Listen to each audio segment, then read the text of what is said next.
I'd like to tell you a story. This August, we hosted an international selection panel a few blocks from here.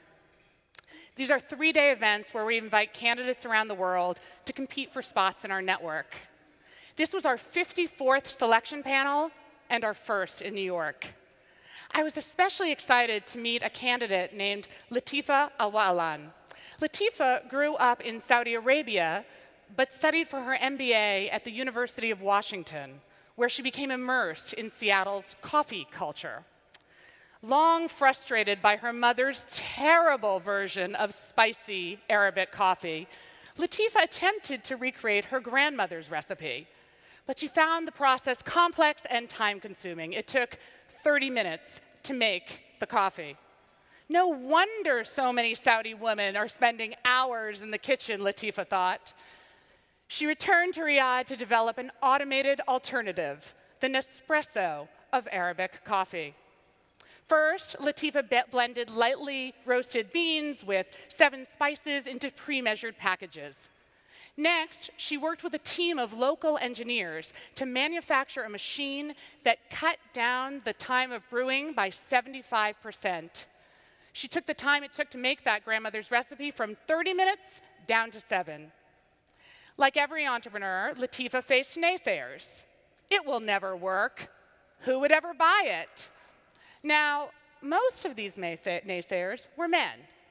And when they went home and told their wives about this crazy woman and her useless product, the wives asked where they could buy one.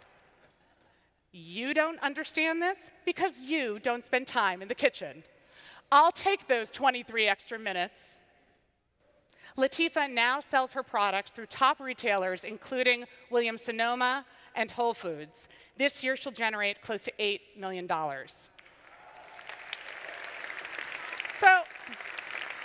So here I was looking for her at our opening dinner of the selection panel, and I found her in the farthest corner speaking to Steve Case, the founder of AOL and a venture capitalist. Steve appeared trapped. Excuse me, I said to Latifa, are you stalking Steve Case? Why, yes, I am. A woman after my own heart. In the early days of Endeavor, I too was a friendly stalker. Maybe we should have a hoot and holler from any of my victims. Steve smiled and said, I remember when I used to be a stalker. I guess now I'm the stalkee. The next day, Steve and his fellow panelists unanimously selected Latifa to become an Endeavor entrepreneur. Stalking is an underrated startup strategy. I chose this story because I want to make a point. If you stopped people on any street in the world today and asked what an entrepreneur looked like, none would say Latifa. They might say Mark Zuckerberg. They might say Elon Musk. What I say, what Endeavor has said for 2 decades, and what all of you say by being here tonight, Latifa is an entrepreneur. You don't need to be a boy, you don't need to live in Silicon Valley, and you don't need a hoodie to be an entrepreneur. But just because anyone can pursue this path doesn't mean it's easy.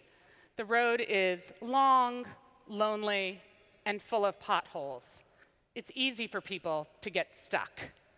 That's where we come in. Endeavor is where dreamers and doers come to get unstuck. For our selected entrepreneurs, we provide hand-picked advisory boards. We make connections to mentors and investors. We invite them to leadership programs at Harvard and Stanford. We've even introduced several to their spouses. Endeavor is a full-service organization.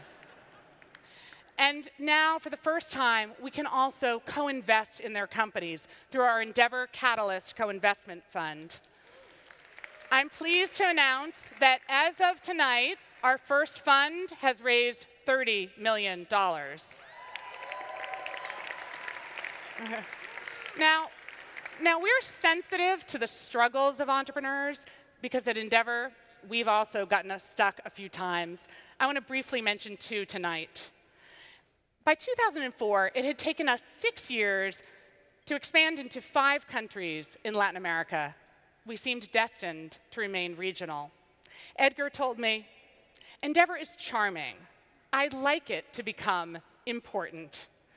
He agreed to become our chairman on the condition that Endeavor be in 25 countries by 2015. We would have to triple our rate of expansion. So we picked up our pace and moved into Africa and the Middle East. A few years later, we were stuck again. Then I met tonight's honoree, Arif Nakvi.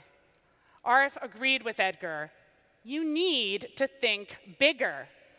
Arif joined our board and invested in our expansion. Today, as you've heard, Endeavor is in 22 countries on 5 continents, but we're not there yet. We need all your help to get to 25 countries so we can celebrate together next year. Last month I published a book, Crazy is a Compliment. The book collects lessons of dozens of Endeavor entrepreneurs along with other stories to encourage everyone to be more entrepreneurial. I've spent 2 months traveling around the country, and my experience has confirmed what Endeavor's known for a long time about entrepreneurship. The biggest barriers to making change are not financial, structural, or cultural. They're psychological. The only person who can give you permission to pursue your dream is you.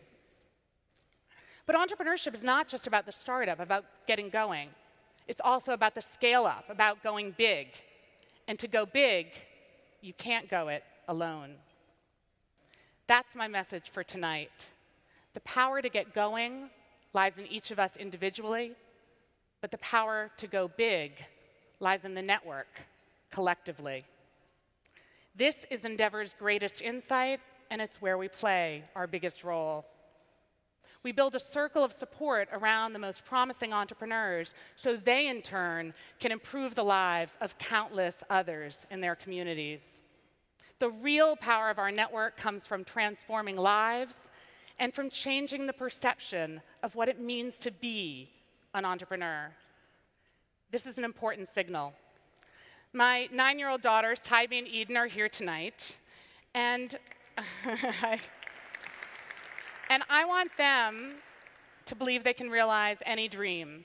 It's like what Jiminy Cricket tells Pinocchio, it makes no difference who you are. But they need role models who are relatable, diverse, and accessible. Thanks to our network, I now can say, girls, if Latifah can do it, you can too. Thank you.